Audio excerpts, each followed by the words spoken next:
Hopeless na yan. Hopeless na. Hopeless na yan. Ano na yan? Wala na yan. Nag-move on na ako. No, gusto niya magpa-cremate. Pero dito kahit yun. kung saan man siya mamatay, sabi niya gusto niya magpa-cremate.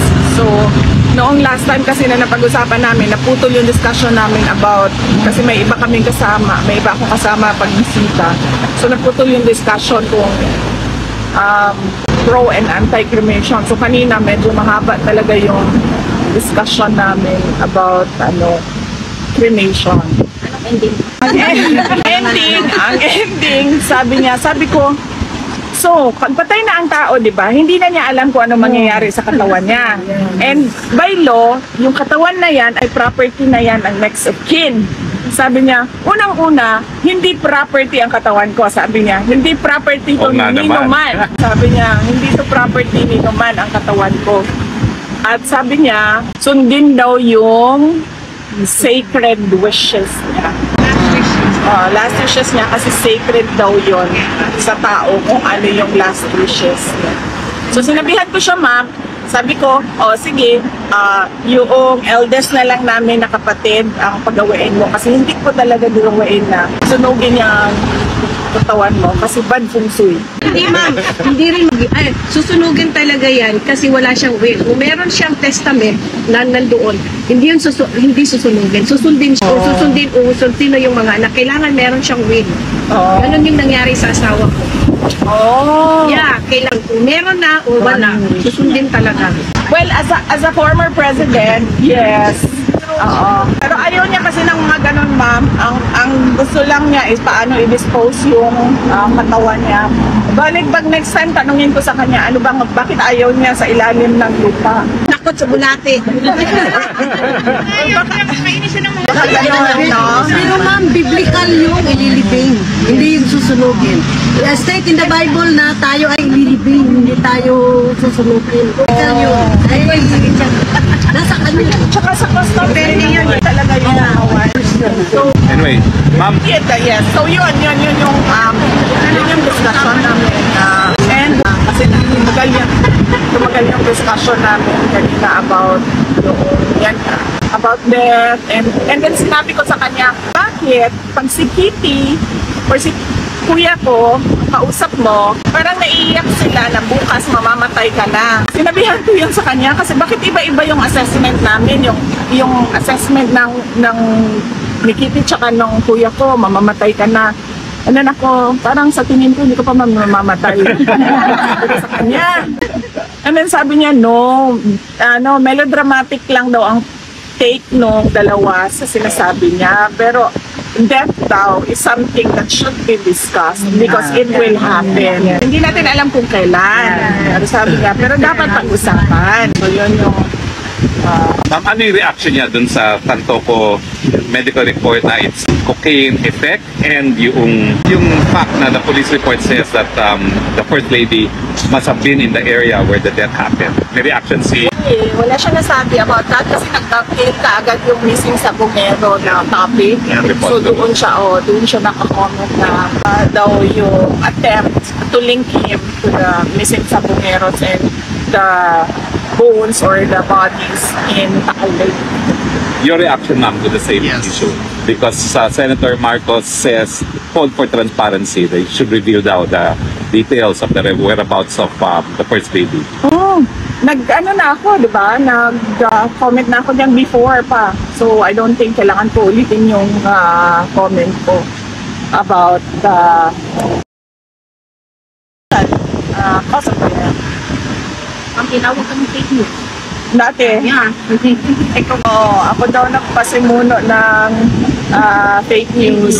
Pero kasi yung hawak-hawak namin na papel, galing talaga siya doon sa hinila siya sa loob. Ma'am, question, at alam ba ni PRRD na merong senators na who actually proposed a resolution for him to be under house arrest na lang sa Pilipinas with respect to the interim release? As I said, only the lawyer can comment on the Senate resolution, whether it will be useful for the case or it is not not peaceful for the case. But the family is praying for interim relief. What is your reaction, ma'am, with respect to the move of these three senators? Oh, well, we thank them. We thank them for their concern for President Duterte, and we thank them for supporting the move for application for interim release of former President Duterte. So we are grateful to the senators for expressing this in a Senate resolution. Were you also able to bring up to the former president, ma'am, the upcoming events on the 19th of July? Yan ang nakalimutan ko.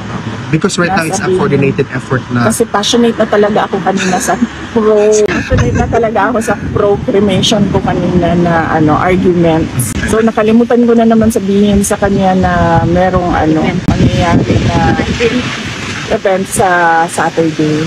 Nagtatanong pa ba ho siya kung may tao pa rin dito?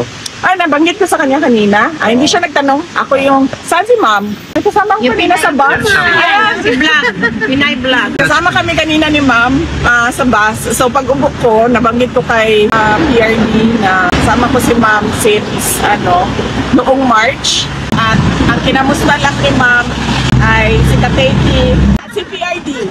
Yan lang ang kinamusta ni ma'am. Kumusta na si PRD and kumusta na si Kateki.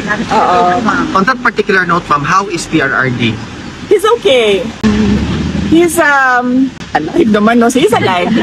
Alert, no? And he was very animated in the discussions kanina. Isang beses ko pa lang siya nakita na Parang down or something. nung pinakaunang pangalawang visit ko. Yun lang. All the rest, Will this be your last visit on this trip or meron pang susunod na visit po before you go? meron pa. Meron pa Okay. akong mga Pero for this week, ibang relative. This is your last visit for this week, For ma'am. this week, this will be my last visit. For the other days of this week, ibang relative ang visit. Ang visit, Monday, Tuesday, Wednesday, walang Thursday, and then Friday. So next week, Monday, Tuesday ako. Kumusta ka na? I'm okay, ma'am. Wala man akong problema. Nababalanse ko naman lahat ng mga kailangan ko gawin sa pamilya, dito sa trabaho ko sa Office of the Vice President, at sa pag-asikaso dito kay dating Pangulong Rodrigo Duterte. At nagpapasalamat ako sa inyo lahat sa pagpapakita ninyo ng pagmamahal at suporta. Hindi madali ang pumunta dito sa Hague. Alam ko yon dahil ginagawa ko din yon. Pero nandito pa rin kayo, nagbabiyahe kayo. Yes, As long as you're strong, we're strong. Thank you, ma'am. So, nagbabiyahe pa rin kayo. Kahit sobrang tagal ng biyahe at malayo yung biyahe. At yung mga, syempre, hindi makapunta dito dahil sa iba't ibang rason, nandyan din sila sa social media, nagbabantay din. At naninigurado na okay lang ang kalagayan ni dating Pangulong Rodrigo Duterte. Nakakalungkot lang na yung iba nagkakaroon ng kaso, merong harassment, meron ng mga kaaway dahil sa kanilang paniniwala sa politika at sa kanilang pagtitiwala kay dating Pangulong Rodrigo Duterte at sa mga ginawa niya para sa ating bayan. Pero kami, mga pamilya, malaki ang pasalamat namin dahil nandiyan kayo kasama namin. Ma'am, on a different topic, what's your reaction to the imposed sanction of the United States to the Philippines? Tariffs, I'm sorry, not sanction, but tariffs. Well, dapat yan unang-una, expected na darating na yan, diba? Kasi pag-upo pa lang ni President Trump ay nagsabi na siya na isa yan sa mga priority niya na gagawin. So, dapat meron ng plano ang ating economic team kung ano ang gagawin doon sa mga i-impose na tariff sa ating pagnenegosyo sa United States of America. At dapat meron na ring team, core team doon galing sa bigger economic team na makikipag-usap, dialogo sa kanilang counterpart doon sa US government. Any expectations po sa upcoming visit ni PBBM sa US? And do you think the LA incident will affect this visit? Bless na yan. Hopeless na. Bless na yan. Ano na yan? wala na yan. Nag-move on na ako. Yeah, ang question ko lang, apektuhan ba yung Philippine government ma'am sa mga tariff na class nila sa US? Yung trade, yes ma'am, yung Apektado trade, maapektuhan talaga yung trade natin. Hindi natin alam kung gaano kalaki kasi hindi naman natin nakikita yung study sa ngayon. Pero yung trade, yes, meron talaga So effect. parang saan ba yung economy natin dyan ma'am? Well, sana hindi. Sana maganda yung preparation ng economic team ng ating administration to cushion the impact. VP Inday, what is your reaction? It seems that lahat na lang ginagawa nila to link the Dutertes with all the things that's happening right now, particularly dun sa sinasabi nila ngayon, recently yung missing Sabongeros incident.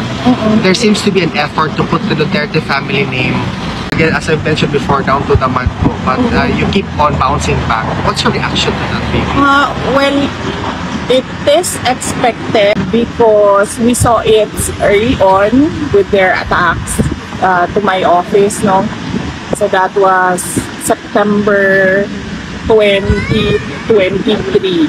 September 2023. It started September 2023. But even before that, during the campaign, meron ng mga nagsasabi na nakakarinig sila sa hindi maganda yung sinasabi doon sa grupo nila. Hindi ko na lang pakalanan kung sino yung mga personalities doon.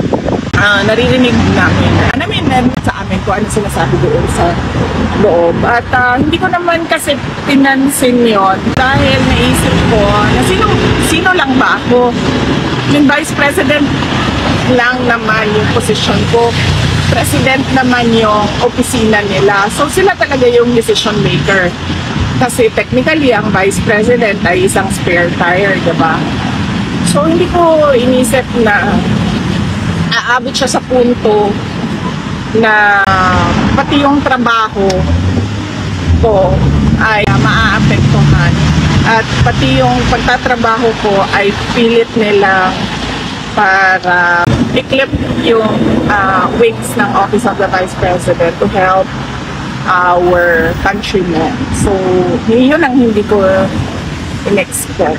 Last question. Aabot sa ganito yung bayan natin na wala nang nangyayari. As I said before, na it seems that we're on a road to perdition, and right now I think it's hopeless.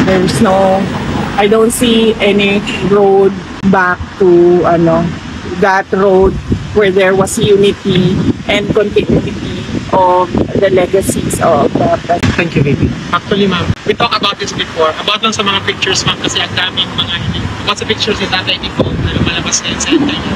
Kasi ano lang po, ma'am, na Hindi totoo yung photo. Meron akong nakita na photo na nasa hospital bed siya. Mukhang nasa hospital bed siya. At meron siyang hospital bracelet, no, na name tag sa hospital. Hindi totoo yung photo na yon at walang photo na lumalabas galing sa loob. But hindi din siya mahina si dating Pangulong Rodrigo Duterte. Yun. Wala siyang Ma'am, aside from that photo, ma'am, meron po kasing isang photo na parang AI lang po siya. Gusto ko sanang ipakita kung ganito siya pagkayan.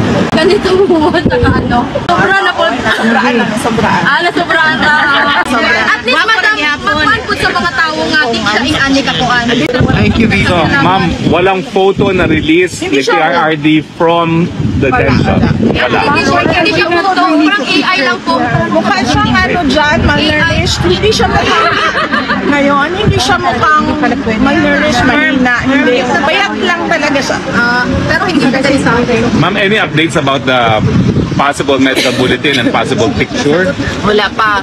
After our meeting this afternoon, I will meet the lawyer and then discuss about the photo and the medical bulletin map, if that is even possible. I just want to say something. I believe that winner never quits and quitter never wins.